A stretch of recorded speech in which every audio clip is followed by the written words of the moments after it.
Santos es ingeniero industrial y es, en este caso, responsable del proyecto en Rima. Luego nos contará más en detalle. Gracias, Juan Carlos. Bueno, el señor director de la Fundación Nacional de Energía, el señor administrador del Consorcio Tecnológico de Energía de Asturias, señores y señores, muchas gracias. Quiero empezar agradeciendo a la Consejería de Economía y Empleo, a la Fundación Asturiana de la Energía y al Consorcio Tecnológico de Energía de Asturias el apoyo que nos han prestado para hacer esta jornada de discusión de proyectos europeos. Vamos a hablar de qué tipo de decisiones se pueden tomar en el ámbito de la eficiencia energética. Por una parte, una serie de decisiones de inversión que están relacionadas con las nuevas tecnologías y otro tipo de decisiones operativas que dan lugar a lo que son las nuevas prácticas. Y vamos a poner un poco en perspectiva ese proyecto en Rima en este escenario de toma de decisiones para mejorar la eficiencia energética. Bueno, pues si empezamos a hablar de eficiencia energética, la propia Unión Europea, la propia Comisión, pone de manifiesto en uno de los dispositivos de la nueva directiva de eficiencia energética, pone de manifiesto que tiene un problema, y tiene un problema para alcanzar los objetivos que se ha marcado. El análisis inicial de los segundos planes de acción viene a confirmar que la Unión no avanza suficientemente para el logro de los objetivos. Bueno, pues podemos pensar entonces, las personas que estamos en el ámbito de la innovación, ¿qué podemos hacer? ¿Qué nuevas cosas podemos hacer desde el punto de vista de la innovación para tratar de solucionar este problema? Lo primero que tenemos que hacer es una reflexión acerca de qué es la eficiencia energética. La eficiencia energética es un cociente, por lo tanto, no es una magnitud finalista. Los objetivos que realmente perseguimos o que persiguen los Estados miembros a la hora de hablar de eficiencia, pues son objetivos de disminución del consumo de recursos, de obtener una mayor independencia energética a nivel de agrupación de Estados miembros, aumentar la seguridad de suministro o reducir las emisiones de ciertos. Por lo tanto, la eficiencia energética no es el objetivo final, es simplemente un elemento para la medida de en qué grado estamos haciendo un uso adecuado del consumo de los recursos. Y ya que es una medida, pues las medidas se utilizan para tomar decisiones. En el caso de la eficiencia energética hay dos tipos de decisiones que son las que nos van a permitir alcanzar los objetivos que habíamos enumerado. Por una parte, decisiones de inversión, es decir, decisiones de sustituir a activos, incorporar otros activos que tienen un comportamiento mucho mejor, que son más eficientes, y que pueden ser los activos que en un momento determinado se conocen como las BAT, las Best Available Technologies, las tecnologías que son más eficientes en un momento determinado. La otra familia de decisiones sería decisiones que tomamos en cuanto a la operación de los activos existentes. No vamos a comprar un activo nuevo, pero vamos a hacer un mejor uso de esos equipos que ya tenemos instalados. Y eso nos lleva a un tipo de decisiones que se conocen como las mejores prácticas, las best practices. Bueno, pues desde el punto de vista de la innovación, tenemos campo, tenemos ámbito, tanto en un tipo de decisiones como en las otras. Vamos a ver ahora, en el ámbito de las decisiones de inversión, qué particularidades se producen con respecto a las nuevas tecnologías. Bueno, siempre que hablamos de tecnologías en el ámbito de la energía, podemos hablar de dos grandes puntos de vista. Por una parte tenemos una visión optimista, ¿no? La que aparece en este libro, que es el libro Abundante. El subtítulo es "El futuro es mejor de lo que usted piensa". Es la visión optimista de Diamandis y Kotler, que dicen que ese fenómeno de la aceleración tecnológica que se ha producido en el mundo de los semiconductores y que ha dado lugar a la conocida ley de Moore, pues es extrapolable a otro tipo de tecnologías. Por lo tanto, pues tenemos que ser optimistas porque la innovación nos va a permitir tener nuevas tecnologías que mediante esa aceleración nos van a poder alcanzar los objetivos que pretendemos en un plazo de tiempo corto, con lo cual en realidad no estamos en un escenario de escasez, sino en un escenario de abundancia. Pero hay otra visión diametralmente opuesta, que es la visión que podemos llamar más conservadora, por ejemplo el profesor Douglas-Mill de la Universidad de Manitoba, que lo que dice es que hay una serie de mitos en el ámbito de la energía que hay que aterrizar y convertirlo en realidades, ¿no? Y el principal mito y la principal realidad que hay que tener en cuenta del mundo de la energía es que hay una serie de transiciones tecnológicas. Desde que una tecnología pues ha salido del laboratorio hasta el momento en que llega al mercado y tiene una aplicación extensiva, pues pasa un número determinado de años, ¿no?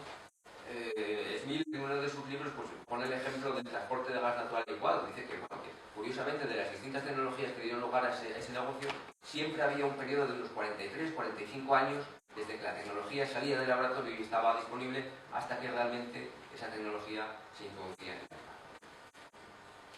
Eso nos lleva a pensar que las tecnologías, claro, aunque sea la mejor tecnología en un momento determinado, lo que se conoce como la BAT, la Base Available Technology, hay que tener mucho cuidado a la hora de utilizarla.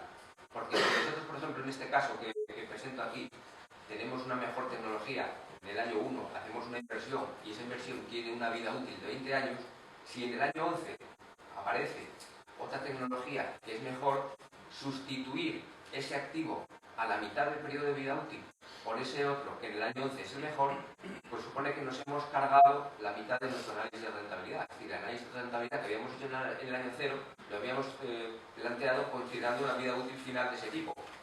Si a mitad de la vida útil lo sustituimos por otro, pues probablemente nos hemos cargado ese análisis de rentabilidad. Pero además tenemos que tener en cuenta que la mejor tecnología del año 11 puede que no sea incluso la mejor tecnología del año 21, con lo cual la propia mejor tecnología está sujeta a una obsolescencia y puede que ese análisis económico no estemos considerando cuál va a ser la siguiente generación de mejor tecnología. Por lo tanto, todo este tipo de decisiones económicas, pues tiene que tener en cuenta los parámetros que hemos utilizado a la hora de construir nuestro escenario de inversión y el riesgo de que pueda aparecer en un momento determinado una tecnología que es todavía. Bueno, tenemos un ejemplo de obsolescencia, digamos, acelerada o anticipada en el caso de la lámpara incandescente. Antes teníamos una lámpara incandescente y a la lámpara incandescente no la mató el mercado, la mató pues una reglamentación europea que dijo que ese tipo de equipos pues ya no eran los equipos eficientes y que había que sustituirlos por las lámparas con otra tecnología más eficiente. Lo que tenemos al final es una lámpara que efectivamente nos permitirá pues un ahorro de energía, pero habremos empleado una serie de recursos en fabricar ese nuevo equipo y tendremos un residuo más. Claro, este aspecto del residuo que se genera como consecuencia de un activo que ha dejado de estar en vigor y que lo hemos convertido en obsoleto, es un aspecto que hay que tener en cuenta siempre a la hora de plantear incentivos de sustitución de equipos.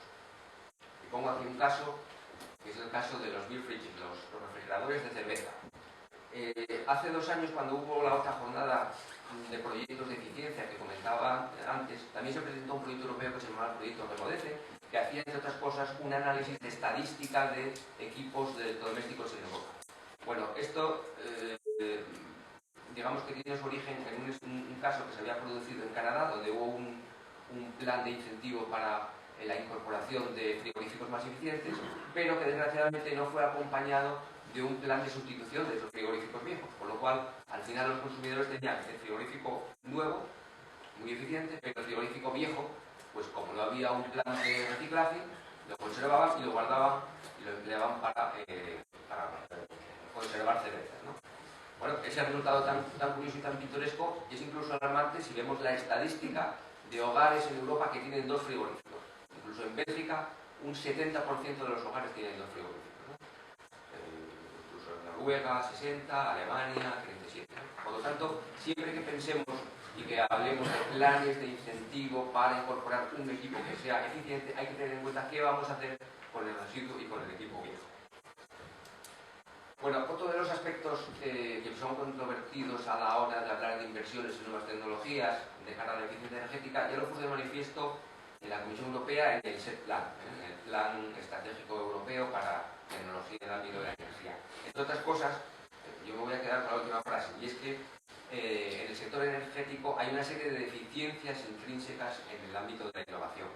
Y esas deficiencias intrínsecas en el ámbito de la innovación vienen determinadas en que nuestro sector, el sector de las empresas eléctricas, específicamente, se caracteriza por ser un sector intensivo en capital. Somos un sector donde, una industria donde tenemos lo que yo llamo aquí inversiones grandes y al mismo tiempo grandes inversiones.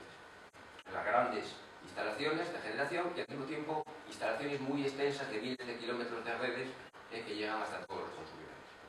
Claro, si juntamos que este tipo de inversiones grandes producen unos periodos de amortización largos, junto con que las nuevas tecnologías son siempre más caras al principio, y que nuestro producto final es un producto indiferenciado y que por lo tanto la competencia la obtenemos a través del precio, pues lo que tenemos es una tormenta perfecta que conduce a una situación estratégica de retraso en la adopción de nuevas tecnologías, ¿no? ¿Por qué las empresas eléctricas parece que no adoptamos de forma instantánea las nuevas tecnologías? Por estos tres elementos de la educación. Tardamos mucho en amortizar nuestras grandes inversiones, nuestro producto solamente se diferencia en precio y las nuevas tecnologías siempre son caras al principio. Esto se traduce en que la etapa de investigación y desarrollo, en el caso del sector energético, aparece una etapa adicional, que es la etapa de demostración, que yo llamo aquí la D pequeñita. En esta etapa de demostración lo que tenemos que hacer es demostrar que aquello que funciona para 1 kilovatio, funciona para 1000 kilovatios, tiene que funcionar también para 1000 megavatios. Y lo que es válido para un cliente, para 100 clientes, tiene que funcionar también para 1 millón de clientes. Por lo tanto, vamos a necesitar siempre una etapa en la cual tenemos que demostrar que esa tecnología realmente llega al mercado. Es decir, es la manifestación de aquello que nos decía Vaclav Smith, de que hay unos periodos de transición tecnológica, desde que las cosas salen del laboratorio hasta que llegan a todos los clientes. Y en otros ámbitos, como el ámbito del consumo masivo, pues ya desde hace 50 años, pues conocemos la teoría de Fred Rogers, que era un investigador de la Universidad de Ohio, que decía que cuando se lanza un nuevo producto al mercado, pues hay una primera cuota de mercado de unos usuarios que son innovadores, un 2-3% de personas, luego hay unos primeros seguidores que son los que siguen a esos innovadores y empiezan a pedir el producto, a continuación viene toda la mayoría, un 34% de mayoría precoz, tanto por cuanto 34% de mayoría tardía, y por último tenemos los rezagados, que son esos señores que se compran el televisor LCD porque ya no hay televisores de rayos catódicos, ¿no? No les queda todo media que comprar esa tecnología. Bueno, pues el fenómeno de la prudencia tecnológica que antes apuntaba en el ámbito de las empresas eléctricas, yo creo que si hiciéramos una curva parecida a la que plantea Rogers, tendríamos algo parecido a esto. No tengo ninguna evidencia cuantitativa, pero sí cualitativamente me atrevería a decir que en el caso de las empresas eléctricas nuestra curva de adopción de innovaciones tendría ese aspecto. Habría muy pocas empresas que realmente son empresas, vamos a llamar, innovadoras, que son las que, digamos, que afrontan ese periodo de demostración, pero en el momento en que una tecnología ya se demuestra que es una tecnología válida para llegar al mercado, entonces ya todos vamos de frente y adoptamos rápidamente esa tecnología, ¿no? Es el caso que nos ha pasado, por ejemplo, con los ciclos combinados, ¿no? Todas las empresas eléctricas que han ya de frente a instalar ciclos combinados a la vez, y hay muy pocos ya que se quedan como procesos. Bueno, la conclusión es que efectivamente sí hay que hacer investigación y desarrollo, pero hay que dejar que sea el mercado el que nos aconseje adoptar esa tecnología cuando realmente sea competitiva y sin dejarnos llevar por unos incentivos que nos obliguen a adoptar una tecnología como mejor tecnología disponible cuando todavía no hemos amortizado el resto de nuestras inversiones. Bueno, el siguiente apartado vamos a hablar de las otras decisiones, que son las decisiones operativas, las que adoptamos cuando no sustituimos un equipo, pero sí lo que hacemos es hacer un mejor uso de los equipos que tenemos. Bueno, para eso lo que tenemos que hacer primero es una distinción entre los tipos de tecnologías que se hablan cuando tratamos el tema de la eficiencia energética, y distinguimos tres familias de tecnologías. Las tecnologías de oferta, que básicamente son tecnologías que se basan en la transformación de energía primaria, que se utilizan solo prácticamente en los sectores industriales. Tecnologías de demanda, que se refieren a la utilización a la que está destinada la energía, que se utilizan tanto en el sector de servicios y transporte como en residencial. Y otro tipo de tecnologías de consumo, que serían un subconjunto de las tecnologías de demanda, que se refieren a tecnologías relacionadas con el estilo de vida y con los hábitos de consumo en el sector residencial. Bueno, si hacemos una perspectiva en esos sectores económicos acerca de los dos tipos de decisiones de inversión y decisiones operativas, quizá vemos que en la columna de la izquierda las decisiones de inversión todas se caracterizan pues, por una necesidad de que o bien haya planes de inversión ligados al negocio, al ámbito industrial, o necesidad de garantizar ahorros potenciales, necesidad de incentivos, tanto en el sector público como en el transporte, o efectivamente que haya necesidad de incentivos para mejoras de la eficiencia energética en el sector residencial, donde incluso puede haber problemas como el conflicto entre el propietario y el inquilino. Sin embargo, en lo que se refiere a las decisiones operativas, las decisiones que tomamos cuando no sustituimos los equipos, sino que hacemos un mejor uso de ellos, hay una característica común a todos ellos, que es el conocimiento. el uso de la información. En el sector industrial eso ya está bastante internalizado, es decir, los equipos de mantenimiento de las industrias pues ya tienen un gran conocimiento del comportamiento energético de sus equipos, y en el sector de transporte también podemos decir que está bastante internalizado ese conocimiento de cómo se comportan energéticamente los vehículos.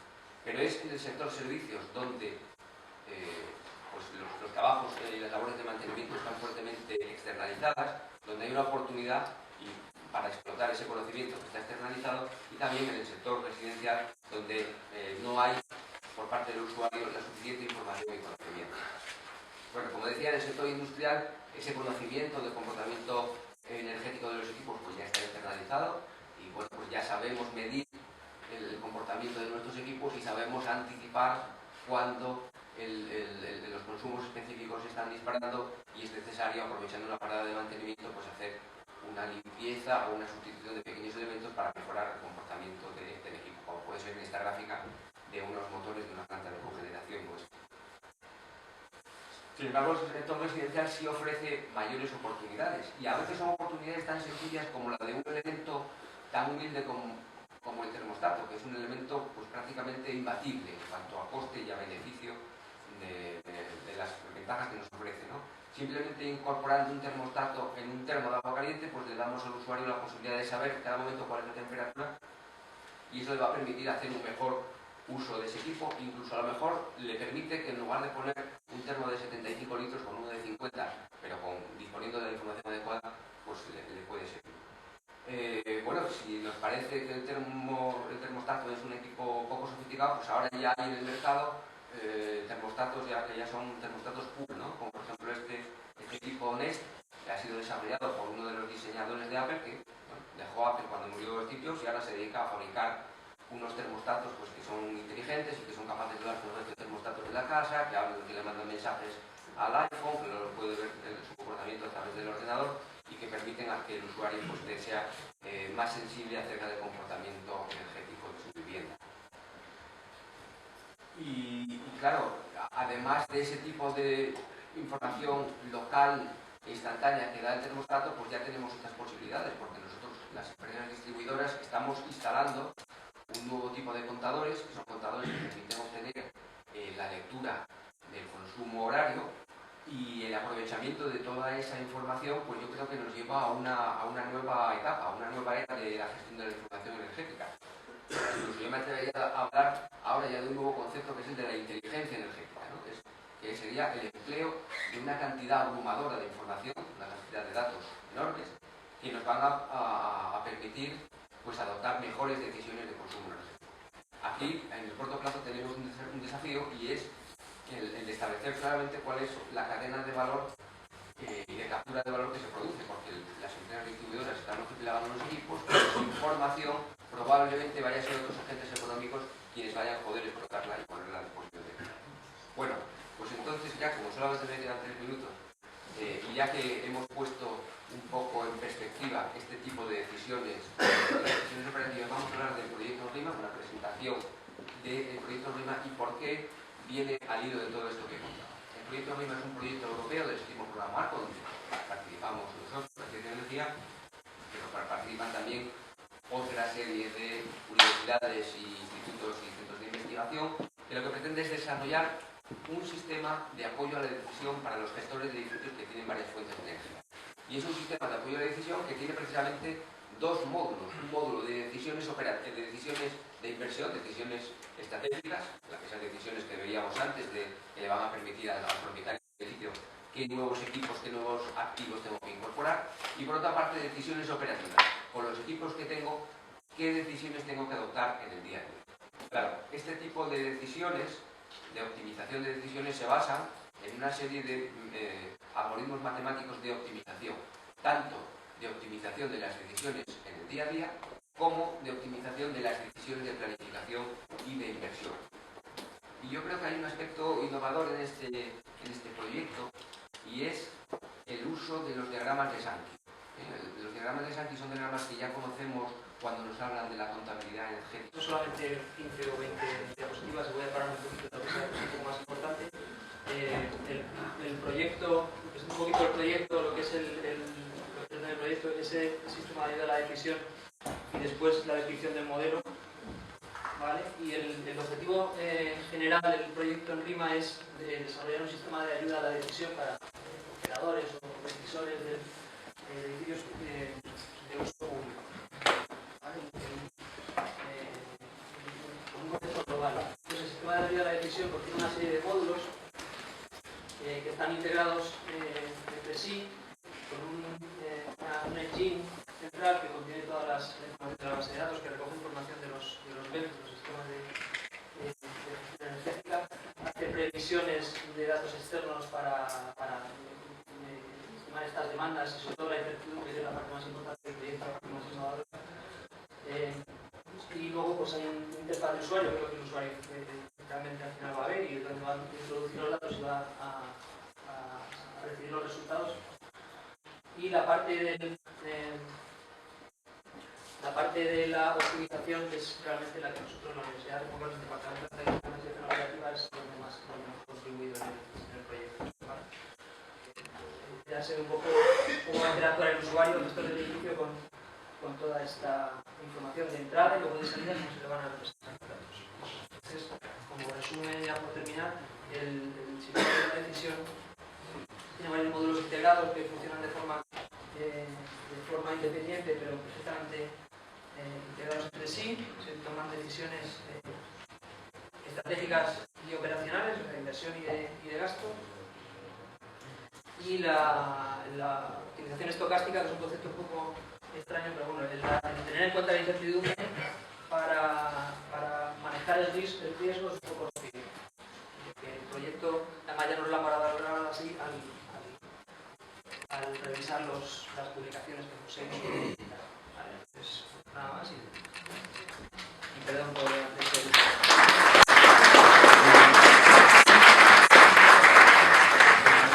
Ahí en el cartel quiénes son los socios del proyecto. El módulo de operación. En concreto, trabajamos la carga de climatización. En nuestro edificio base en Tecnalia, por ejemplo, el 700, que acoge a 300 personas, tenemos una factura energética de aproximadamente 400.000 euros año, y de esos 400.000 euros año la climatización corresponde al 40% del total, o sea, unos 160.000 euros año, lo cual es un coste importante. Todo lo que sea reducir en torno al 5, 10, 15% esos 160.000 euros año, pues al final es un ahorro significativo. Entonces, el módulo de operación lo hemos enfocado a trabajar la carga de climatización.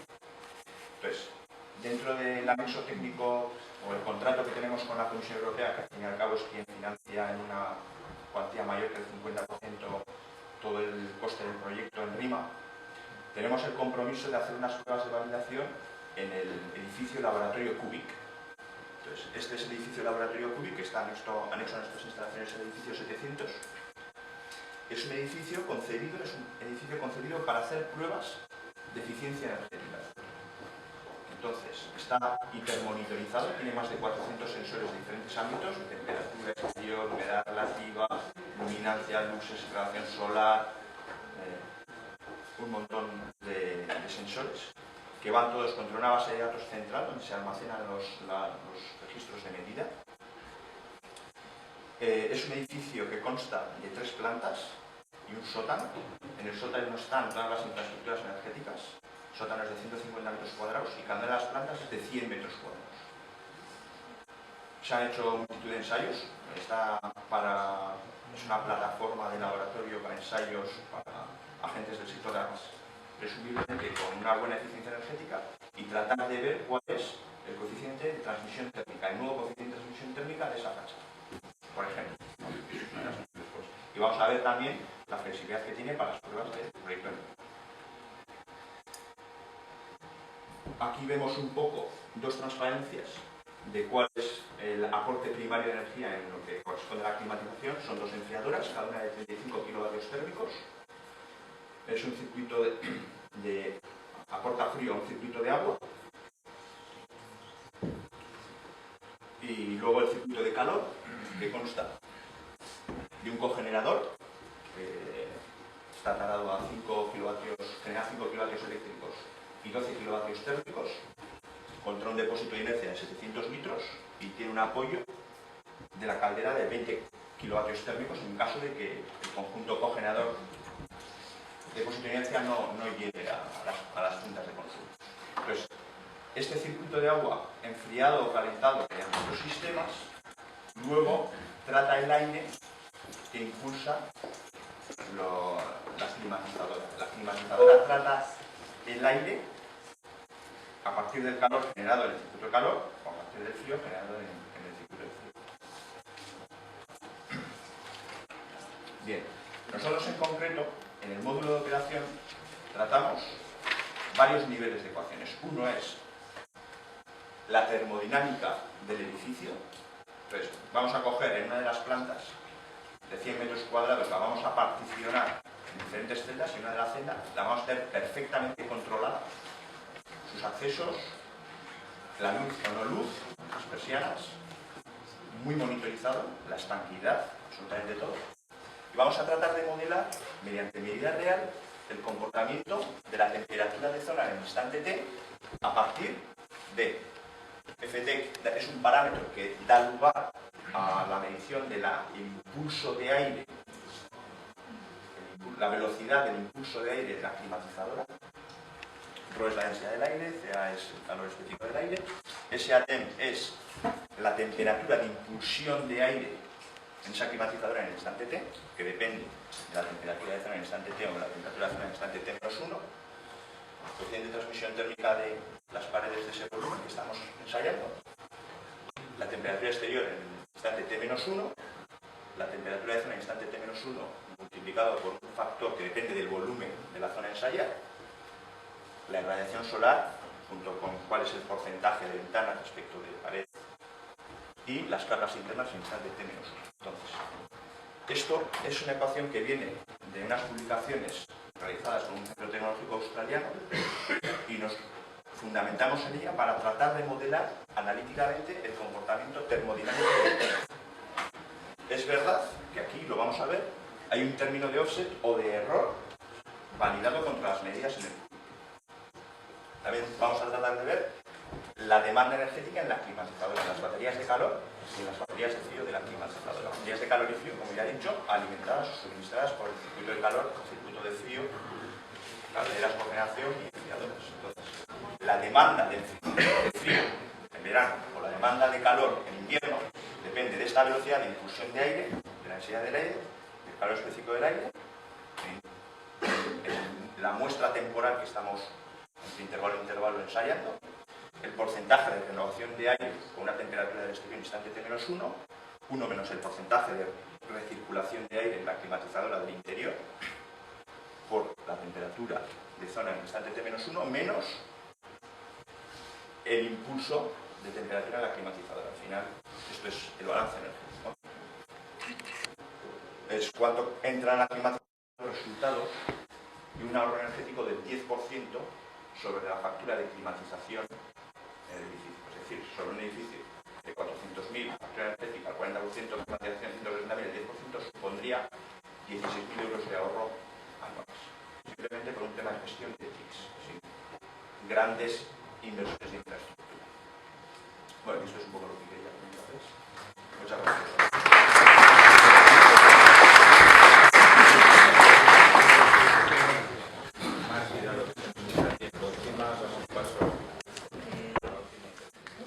Se pudo analizar un poco la complejidad, ¿verdad?, de lo que pueda suponer la toma de medidas y la concienciación a los usuarios. Yo creo que ese es un punto muy importante y bueno, difícil llegar a cualquier tipo de usuario, ya que hay que, yo creo que hacérselo con mucha parte práctica del ahorro monetario, a lo mejor que puede suponer para él ciertas decisiones, aparte del meramente energético. Yo creo que están en una buena línea ambos, vamos. Muy bien. Ahora, tu compañero. Bueno, yo soy abogado de TIC, Centro Tecnológico. Yo me quedo con la idea sobre todo del proyecto RIMA, que es el que, quizá por afinidad temática de trabajo, pues es el que más me interesaba. Es un proyecto, bajo mi punto de vista, muy ambicioso, muy bien estructurado.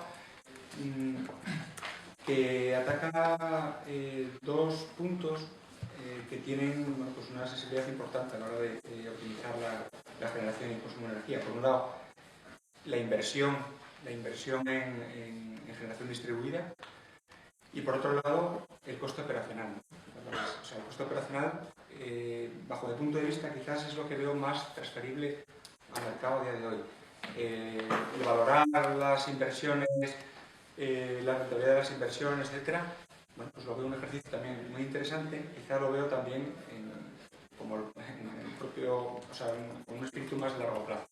El coste operacional sí que me parece que tiene una aplicación bastante inmediata. Sí que un sistema ágil de ayuda y de recomendación al usuario me parece que es un tema que se podría abordar ya de una manera rápida a la hora de implantar algún producto en el mercado. Y sí que ahí, sé que se comentó en distintas fases de la charla, pues hablaba de conocer los hábitos de vida del usuario e intentar de alguna manera darle incentivos para que acercara sus hábitos de vida a las necesidades o a la producción, ¿no?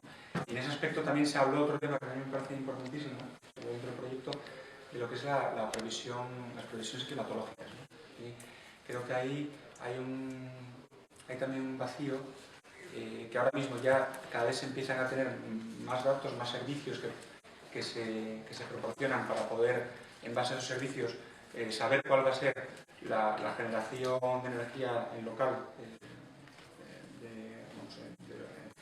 de carácter renovable y poder modelar, por tanto, de manera dinámica el consumo de los usuarios. Muy bien. Muy bien, Sheila. Buenas. Pues yo soy Sheila Méndez, vengo de la empresa B2B2000. Estamos en el sector TIC, ¿vale? Y bueno, por daros un poco respuesta a las preguntas del cuestionario, bueno, creo que son proyectos que están muy cerca de las necesidades del mercado. Ahora mismo cada vez se habla más del problema del consumo energético en grandes edificaciones, sobre todo el proyecto de RIMA, va mucho en esa línea. Como oportunidad de negocio, yo lo veo una oportunidad bastante clara de negocio. Nosotros en B2B nos dedicamos a la integración de sistemas y a la gestión del conocimiento y trabajamos con grandes empresas, con lo cual, bueno, pues está muy alineado con lo que es el mercado de nuestra empresa.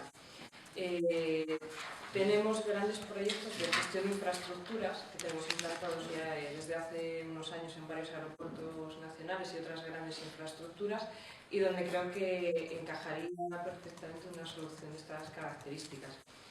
Y bueno, creo que sí que es un sistema de apoyo a la decisión muy válido para cualquier gestor de grandes infraestructuras. El tema del sistema eléctrico actual es muy complejo, no sé si alguien aquí lo entiende 100%, lo entiende, pues era bueno también que lo explicase, es bastante complicado. No, yo ya desde luego que no quedaríamos tampoco a una posterior. Entonces me refiero un poco a que al final tampoco hay que perder un poco la perspectiva de cuál es el objetivo final que se persigue con la eficiencia energética, que ahora todo el mundo lo dice, todo el mundo habla de la eficiencia y del ahorro. Pensar ahora como en propietarios, pensar en, no sé, en tema de edificación y construcción, cómo están las edificaciones, las construcciones, qué sistemas de climatización tienen, a qué vamos a atender, a centralizaciones, a individualizaciones, qué combustible vamos a poner, no vamos a poner, puede surgir otro combustible. Bueno, es un poco con estos sistemas de gestión, yo creo que está muy bien, porque sí lo que haces es al final optimizar, pero al final el objetivo final es reducir el consumo en el usuario final, que es quien va a disfrutar un poco pues, de todo esto que hagamos ahora. Por eso me parece importante también comentar lo de las empresas de servicios energéticos, ¿no? Como algo, una herramienta que hay ahí, que todo el mundo quiere ser empresas de servicios energéticos o no, y bueno, está un poco para gestionarlo, para hacerlo. No sé qué así una... Gracias, Luis. Gracias. Ana. Yo soy Ana, soy la gerente de una empresa de Pinco, que es una empresa de construcción más bien. Integramos todo, construcción, proyectos, participamos con Fine. Somos una empresa así como un poco rara, de reciente constitución, y lo que hacemos es edificios constructivos, proyectos constructivos, pero con una alto grado de eficiencia energética y, a ser posible, pues, un cierto grado de sostenibilidad, clasificación energética A o B. Entonces, a ver, nosotros no somos una empresa muy tecnológica, sino que utilizamos lo que hay en el mercado e intentamos hacer las cosas de la mejor manera posible. Entonces, desde mi punto de vista, todas estas, me pasa lo mismo que mucha gente que lo comentó aquí, el consumidor final, o por lo menos los que han hablado conmigo, porque yo soy más bien de la parte más contacto con el cliente final, no quieren mucha complicación, es verdad. Lo que quieren es que la factura, en vez de a finales de mes, le llega una factura de 250 euros, que a final de mes, que lo vean. Porque claro, si suben los costes fijos de la electricidad, tampoco lo ven.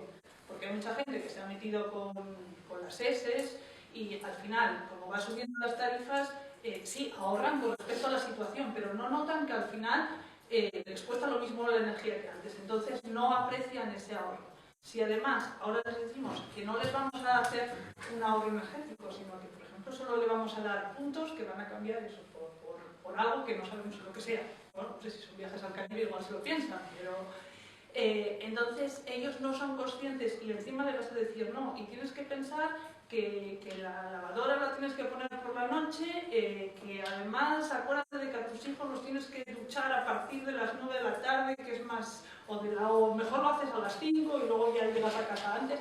Esa gestión yo a nivel de calle y por mí misma la veo inviable.